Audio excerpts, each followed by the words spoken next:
राधे जय माता की भक्तों, आप सभी का स्वागत करती हूँ स्पिरिचुअल ज्ञान साधना में। और आप सभी से अनुरोध करती हूँ कि स्पिरिचुअल ज्ञान साधना को सब्सक्राइब कर लीजिए और बेल आइकन को प्रेस कर दीजिए ताकि आपको नई नई वीडियोस का नोटिफिकेशन। जय माता की राधे राधे भक्तों, कैसे हैं आप सभी लोग। आशा करते हैं भगवान की कृपा से सभी लोग स्वस्थ और प्रसन्न होंगे।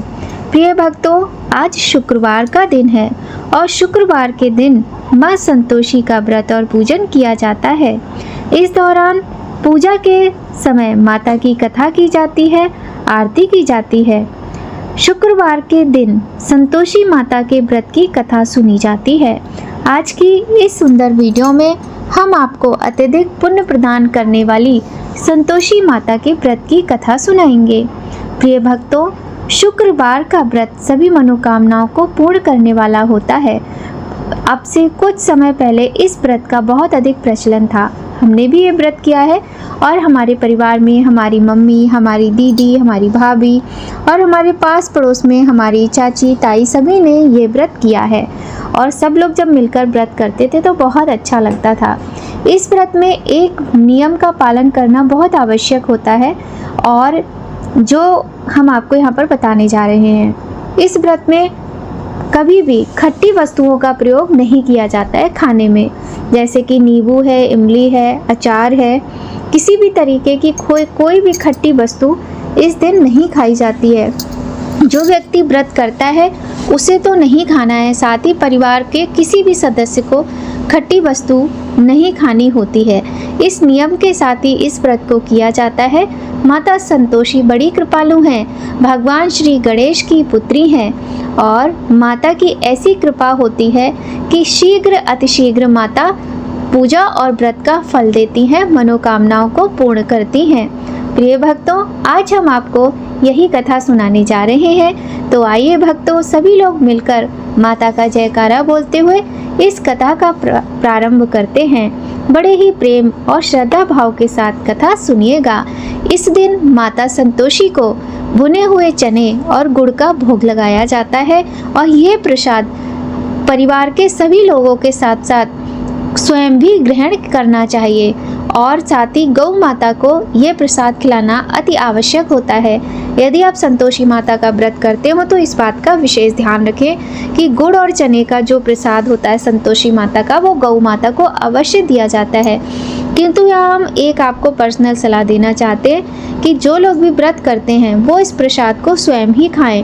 परिवार के सभी सदस्यों में तभी बांटें जब आपको पूरा विश्वास हो कि कोई खटाई नहीं खाएगा किसी भी प्रकार से, क्योंकि ज़्यादातर वस्तुओं में कुछ ना कुछ खट्टा होता ही है। और परिवार में यदि कोई भी व्यक्ति खटाई खाता है तो उसे इस प्रसाद को नहीं खाना चाहिए।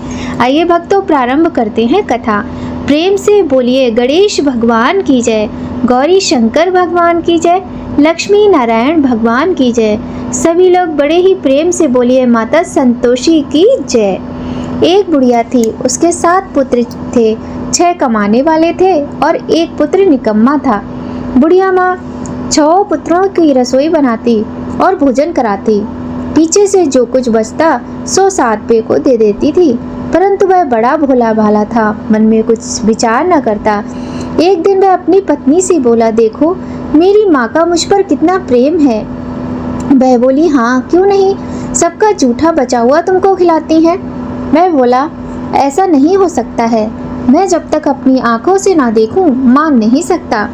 बहू ने हंसकर कहा, देख लोगे तब तो मानोगे। कुछ दिन बाद बड़ा त्योहार आया। घर में 7 प्रकार के भोजन और चूरमा के लड्डू बने।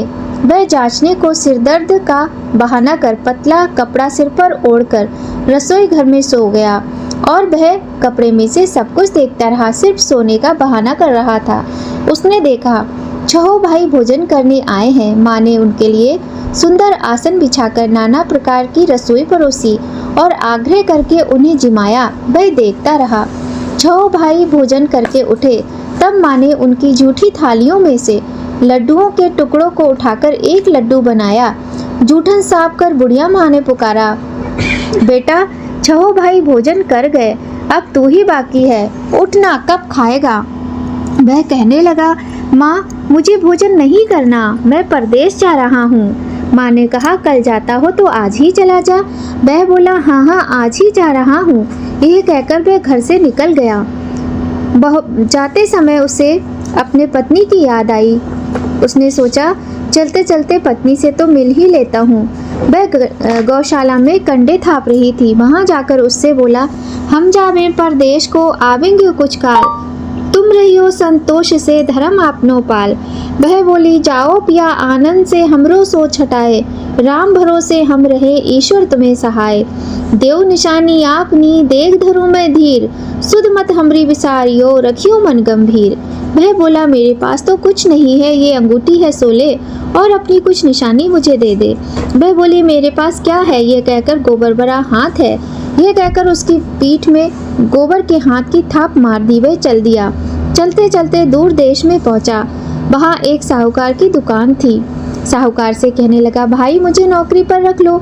साहूकार को जरूरत थी, बोला, रह जा। लड़के ने पूछा, तनख्वाह क्या दोगे? साहूकार ने कहा, काम देखकर दाम मिलेंगे। साहूकार की नौकरी मिली। वह सवेरे 7 बजे से रात के 10 बजे तक नौकरी बजाने लगा। कुछ दिनों में दुकान का सारा लेन देन, हिसाब किताब, ग्राहकों को माल बेचना, सारा काम करने लगा। साहूकार के 7-8 नौकर थे। वे सब चक्कर खाने लगे कि यह तो बहुत होशियार बन गया है। सेठ ने भी काम देखा और 3 महीने में ही उसे आधे मुनाफे का साझेदार बना लिया। वह कुछ वर्ष में ही नामी सेठ बन गया और मालिक सारा कारोबार उस पर छोड़कर चला गया। इधर उसकी पत्नी को सास ससुर दुख देने लगे। सारी गृहस्थी का काम करा के उसे लकड़ी लेने जंगल में भेजते। इस बीच घर के आटे से जो भूसी निकलती उसकी रोटी बनाकर रख दी जाती और फूटे नारियल की नरेली में पानी। एक दिन वह लकड़ी लेने जा रही थी। रास्ते में बहुत सी स्त्रियां संतोषी माता का व्रत करती दिखाई दी। वह वहां खड़ी होकर कथा सुनने लगी और पूछा, बहनों, तुम किस देवता का व्रत करती हो और इसके करने से क्या फल मिलता है?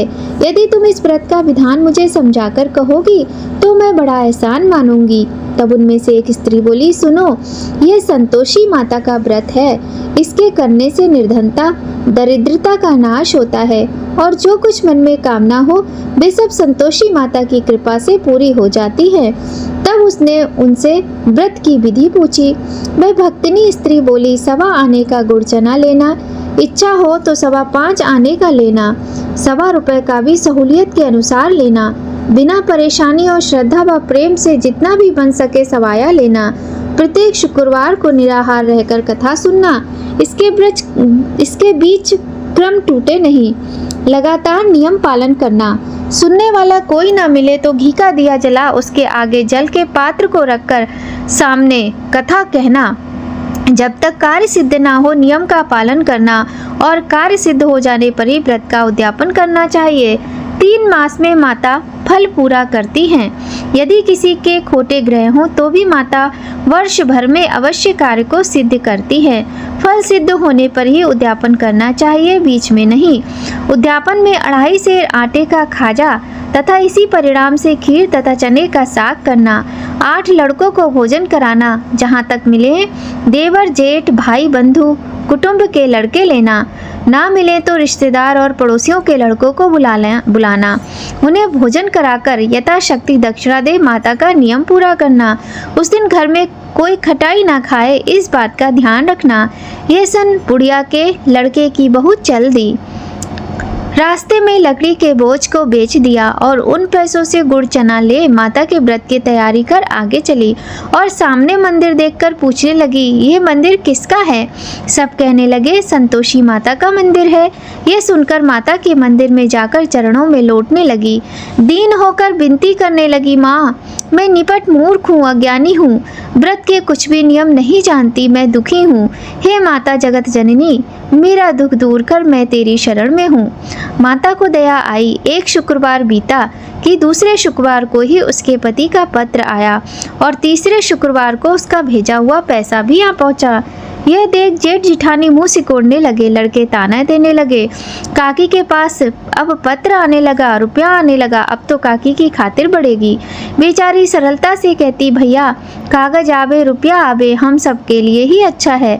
ऐसा कहकर आंखों में आंसू भरकर संतोषी माता के मंदिर में मातेश्वरी के चरणों में गिरकर रोने लगी। माँ, मैंने तुमसे पैसा कब मांगा है? मुझे पैसे से क्या काम है? मुझे तो अपने सुहाग से काम है। मैं तो अपने स्वामी के दर्शन और सेवा मांगती हूँ। तब माता ने प्रसन्न होकर कहा, जा बेटी, तेरा स्वामी आएगा। यह सुनकर खुशी से बावली होकर घर में जा काम करने लगी। अब संतोषी माँ विचार करने लगी, इस भोली पुत्री से मैंने कह तो दिया कि तेरा पति आएगा, लेकिन वह आएगा कैसे? वह तो इसे स्वप्न में भी याद नहीं करता। उसे याद दिलाने मुझे ही जाना पड़ेगा। इस तरह माता उस बुढ़िया के बेटे के पास जा स्वप्न में प्रकट होकर कहने लगी, साहूकार के बेटे सो रहा है या जाग रहा है? वह कहने लगा, माता, सोता भी नहीं हूँ और जागता भी नहीं हूँ, कहो क्या आज्ञा है? माँ कहने लगी, तेरे घर बार कुछ है या नहीं? वह बोला, मेरे पास सब कुछ है माँ, माँ बाप भाई बहन बहू, क्या कमी है? माँ बोली, भोले पुत्र, तेरी बहू घोर कष्ट उठा रही है। तेरे माता पिता उसे दुख दे रहे हैं, वह तेरे लिए तरस रही है, तू उसकी सुध ले।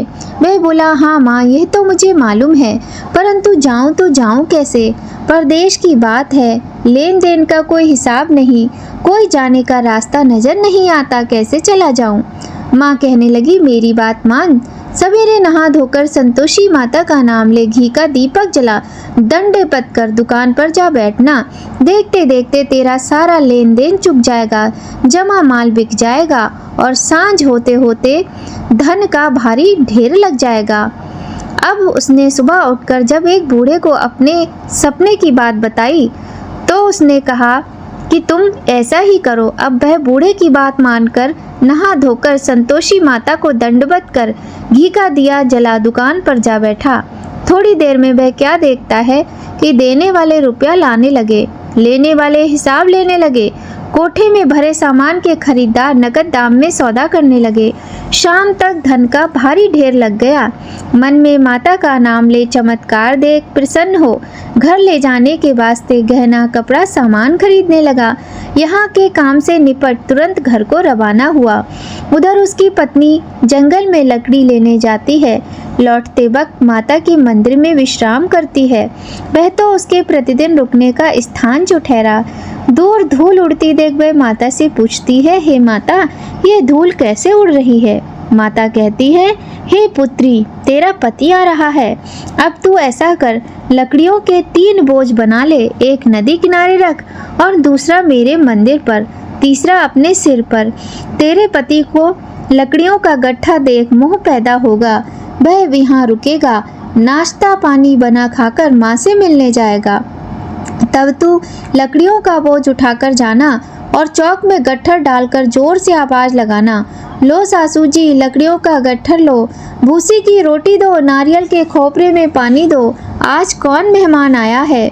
माता जी से बहुत अच्छा कहकर वह प्रसन्न मन से लकड़ियों के 3 गट्ठर बनाकर ले आई। एक नदी किनारे और एक माता जी के मंदिर पर रखा। इतने में मुसाफिर आ पहुंचा। सूखी लकड़ी देख उसकी इच्छा उत्पन्न हुई कि हम यहीं पर विश्राम करें और भोजन बना खा पी कर गाँव जाएं। इसी तरह रुककर भोजन बना विश्राम करके गाँव को गया, सबसे प्रेम से मिला।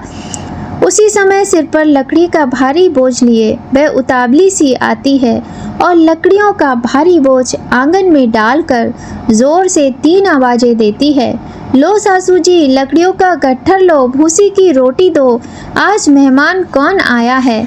यह सुनकर उसकी सास बाहर आकर अपने दिए हुए कष्टों को भुलाने हेतु कहती है, वे बहू, ऐसा क्यों कहती है? तेरा मालिक ही तो आया है, आ बैठ, मीठा भात खा, भोजन कर, कपड़े गहने पहन। उसकी आवाज़ सुन उसका पति बाहर आता है। अंगूठी देख व्याकुल हो जाता है। माँ से पूछता है, माँ, यह कौन है? माँ बोली, बेटा, ये तेरी बहू है। जब से तू गया है तब से सारे गांव में भटकती फिरती है, घर का कामकाज को कुछ करती नहीं, 4 पहर आकर खा जाती है। वह बोला, ठीक है माँ, मैंने इसे भी देखा है और तुम्हें भी देखा है। अब दूसरे घर की ताली दो तो उसमें रहूँगा। माँ बोली, ठीक है, तेरी जैसी मर्जी। तब वह दूसरे मकान की तीसरी मंजिल का कमरा खोल कर वहाँ सारा सामान जमा लेता है। एक दिन में ही राजा के महल जैसा ठाट बाट बन गया। अब क्या था, बहुत सुख भोगने लगी, दोनों बड़े ही प्रेम से रहने लगे। इतने में फिर शुक्रवार आया। शुक्रवार आने पर उसने अपने पति से कहा कि मुझे संतोषी माता के व्रत का उद्यापन करना है। पति बोला, खुशी से कर लो। वह उद्यापन की तैयारी करने लगी। जिठानी ने लड़कों को भोजन के लिए पहले ही सिखा दिया कि तुम लोग खटाई मांगना। वह जिठानी के लड़कों को भोजन के लिए कहने गई तो उसने मंजूर किया और उसने सभी को बोल दिया था कि खटाई किसी को नहीं दी जाएगी। लड़के जीमने आए, खीर पेट भरकर खाई, परंतु याद आते ही कहने लगे, हमें खटाई खाने को दो, खीर खाना हमें नहीं भाता, देखकर अरुचि होती है। वह कहने लगी, भाई खटाई तो किसी को नहीं दी जाएगी, यह तो संतोषी माता का प्रसाद है। लड़के उठ खड़े हुए, बोले, पैसा लाओ। भोली बहू कुछ जानती नहीं थी, सो उन्हें पैसे दे दिए। लड़के उसी समय उन पैसों से इमली खरीद कर खाने लगे। ये देखकर बहू पर माताजी ने कोप किया। राजा के दूत उसके पति को पकड़कर ले गए। जेठ जिठानी मन माने खोटे वचन कहने लगे।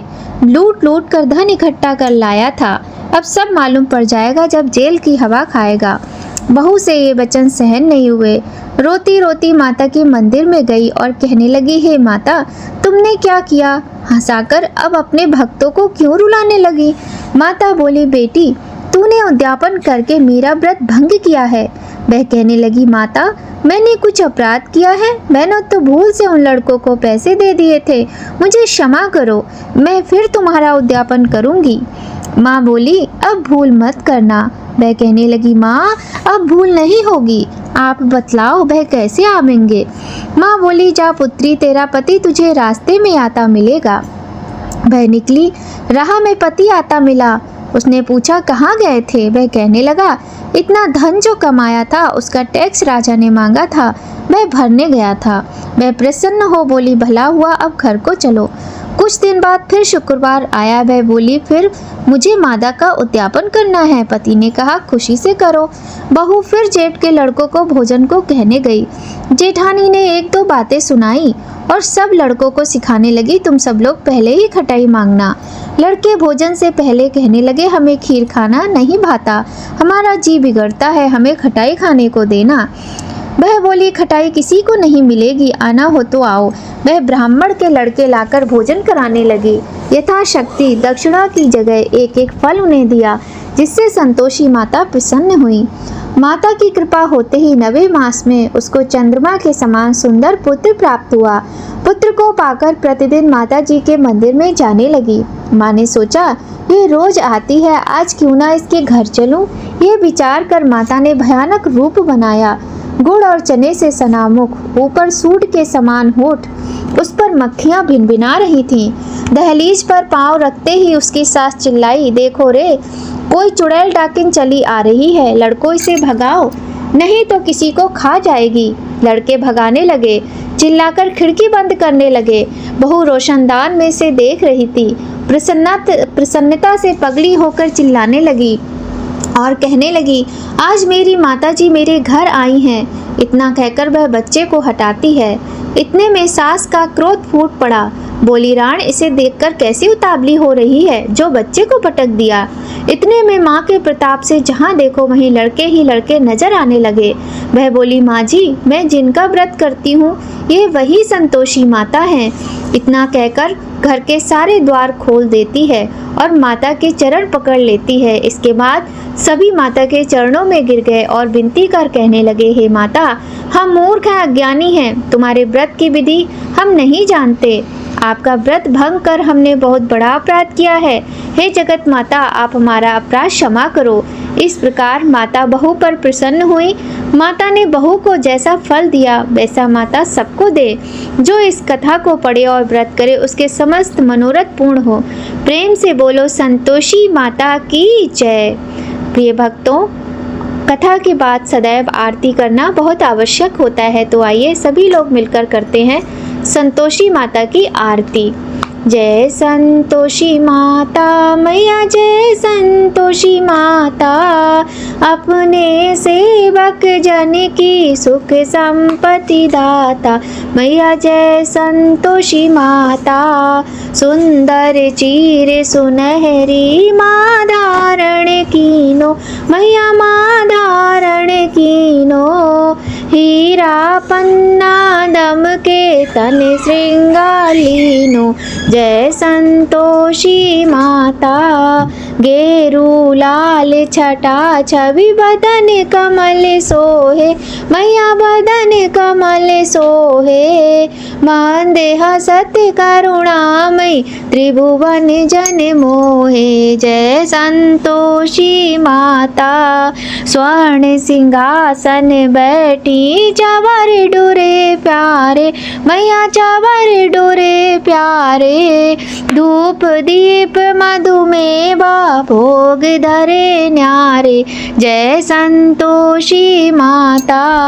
गुड़ अरुचना परम प्रिय ताम संतोष कियो, मैया ताम संतोष कियो। संतोषी कहलाई भक्तन वैभव दियो, जय संतोषी माता। शुक्रवार प्रिय मानत आज दिवस सोही, मैया आज दिवस सोही। भक्त मंडली छाई कथा सुनत मोही, जय संतोषी माता। मंदिर जगमग ज्योति मंगल ध्वनि छाई, मैया मंगल ध्वनि छाई। विनय करे हम बालक चरणन सिर नाई, जय संतोषी माता। भक्ति भाव में पूजा अंगीकृत कीजे, मैया अंगीकृत कीजे। जो मन वसे हमारे इच्छा फल दीजे, जय संतोषी माता। दुखी दरिद्री रोगी संकट मुक्त किए, मैया संकट मुक्त किए। बहुधन धान्य भरे घर सुख सौभाग्य दिए, जय संतोषी माता। ध्यान धरो जो तेरा मन वांछित फल पायो, मैया मन वांछित फल पायो। पूजा कथा श्रवण कर घर आनंद आयो, जय संतोषी माता। शरण गहे की लज्जा रखियो जगदम्बे, मैया रखियो जगदम्बे। संकट तू ही निवारे दयामयी अम्बे, जय संतोषी माता। संतोषी माँ की आरती जो कोई जन गावे, मैया प्रेम सहित गावे। रिद्धि सिद्धि सुख संपत्ति जी भर के पावे, जय संतोषी माता। मैया जय संतोषी माता। बोलिए प्रेम से संतोषी माता की जय।